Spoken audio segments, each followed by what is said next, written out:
استغفر اللہ ایک دن میں 50 سے زائد مرتبہ پڑھ لیا کرو، کیونکہ محمد صلی اللہ علیہ وآلہ وسلم ایک دن میں 70 مرتبہ سے زیادہ استغفر اللہ پڑھتے تھے۔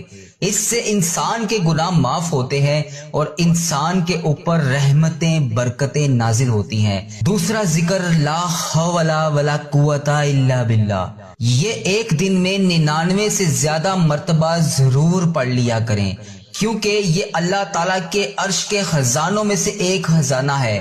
اس کے پڑھنے سے انسان کی بیماریاں دور ہو جاتی ہیں، ٹینشنیں ختم ہو جاتی ہیں۔ اس کو بھی اپنی ڈیلی روٹین میں ضرور شامل کریں۔